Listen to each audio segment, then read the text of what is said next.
Olá, meus alunos do nono ano da Escola José Jucá de Souza Castro. Eu sou o professor Márcio do Carmo, vou iniciar aqui mais uma aula de ciências. Na aula passada, eu fiz a correção de uma atividade e postei no grupo. Hoje, o nosso conteúdo chama-se Leis Ponderais. Está no tema 3 do livro didático de vocês podem fazer esse acompanhamento. Só lembrando que na aula passada, o assunto era sobre misturas, soluções e misturas homogêneas e misturas heterogêneas. Mas vamos ao conteúdo de hoje para a gente não perder tempo. No final do século XVIII, vários estudiosos se empenhavam em compreender o fenômeno das transformações químicas por meio de atividades experimentais controladas envolvendo diferentes reagentes e produtos. Foi possível observar, comprovar e estabelecer leis universais que regem todas as transformações químicas com base em suas massas. Essas leis foram chamadas de leis ponderais. Leis de peso. Eu só quero que vocês entendam já duas palavras importantes. Em toda reação química existem os reagentes e também vai existir os produtos. Os reagentes são aquelas substâncias que se combinam, que reagem entre si para gerar uma nova substância. Essa nova substância é chamada de produto. Então já havia um grande interesse, uma grande preocupação em compreender esses fenômenos dessas transformações químicas. E aí nós temos aqui a lei da conservação das massas. Em uma reação química, a massa se conserva. As massas dos componentes da reação seguem sempre a mesma proporção. Só que até chegar a essa conclusão aqui, os cientistas tiveram um certo trabalho, tiveram muitas ideias que não condizem em nada com o que temos hoje, mas foi o caminho inicial.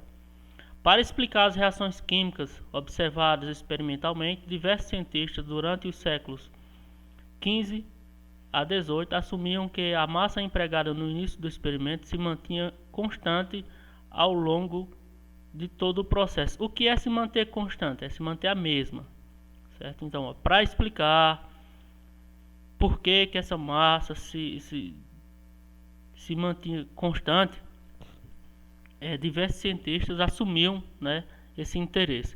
Esse fato é válido apenas em um sistema fechado, ou seja, um processo em que não ocorre a inserção ou remoção de matéria. No entanto, havia também aqueles que discordavam dessa ideia e tinham outras hipóteses, como a teoria do flogisto, que eu vou apresentar para vocês aqui. Então vejam bem, numa reação química, a massa se conserva, porém, depois de muito estudo, de muito empenho nessa preocupação, os cientistas concluíram que essa massa só se conserva se o sistema for fechado. O que é esse sistema fechado?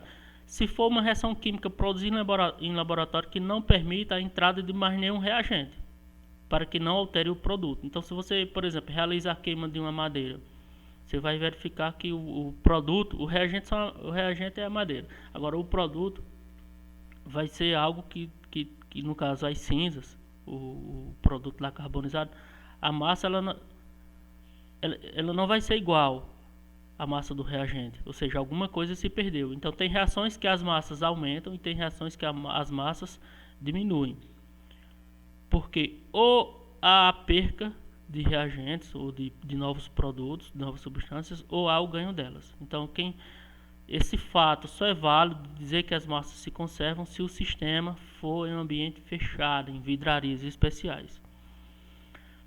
Existe uma teoria chamada de flogisto, que tentava explicar por que, por exemplo, se você queimar um pedaço de madeira, resultava em um produto com a massa menor. Então, os cientistas, com essa preocupação de saber o que acontecia, eles chegaram à conclusão de que existia um determinado fluido que era consumido quando o material era queimado, certo? Esse fluido, essa substância, eles chamaram de flogisto, e foi criada pelo médico alemão, o químico e médico Georg Ernst Stahl. Então ele deu o nome de flogisto e criou a seguinte teoria: o flogisto, um componente de todo material combustível, era consumido quando a matéria era queimada, sendo absorvido pelo atmosférico. Então essa teoria ela demorou por muito tempo, certo? Muitas pessoas acreditaram por muito tempo nessa teoria aí do médico alemão George. Então até uma imagem ilustrando aqui, ó, o material combustível rico em flogisto. Então o material aqui está sendo queimado, uma madeira sendo queimada, ele é rico em flogisto, está cheio desse fluido. Só que esse fluido ao ser queimado era liberado para o ar. O ar absorvia esse fluido e as cinzas acabavam ficando sem esse flogisto, ou seja, numa massa menor, né, um produto com massa menor do que o seu reagente. E o ar depois devolver esse flogisto, né, para a planta, através das raízes, através da absorção, esse flogisto era reabsorvido para a planta. Essa era a teoria, certo? Mas vamos ao seguinte, até meados do século XVIII nenhum cientista tinha discordado desses experimentos. Porém o físico, químico, russo Mikhail Lomonosov, eita nome estranho, Lomonosov, foi o primeiro a observar experimentalmente que a calcinação de metais gerava diferentes massas de produtos, quando o experimento era realizado em ambientes fechados ou abertos. Entretanto, em razão de alguns equívocos e da falta de conclusões reais dirigidas à comunidade científica fora da Rússia, seus resultados acerca da conservação das massas não representaram uma grande descoberta. Aí sabe quem foi que entrou nessa história? Um cara francês, cientista, chamado Lavoisier. Eu gosto de fazer essa pronúncia porque ele era um francês e o nome dele era, a escrita é Antoine Laurent Lavoisier, mas a pronúncia é Antoine Laurent Lavoisier. Lavoisier foi quem, digamos que, chamou um alerta aí para a comunidade científica sobre o erro que Mikhail estava cometendo. Mas só que Mikhail ele deu o passo inicial. Então, poucos anos depois, nos poucos registros experimentais, o químico francês Antoine Lavoisier provou experimentalmente que a calcinação do mercúrio metálico gerava um produto da mesma massa do sistema inicial e que havia o consumo de algum outro componente do ar nesse processo. Nesse caso, o que Lavoisier descobriu era que o oxigênio era consumido nesse processo. Então, na combustão de qualquer substância em um ambiente aberto, há a absorção, o consumo do gás oxigênio. Se você tocar fogo em gasolina e não tiver oxigênio, ela não pega, certo?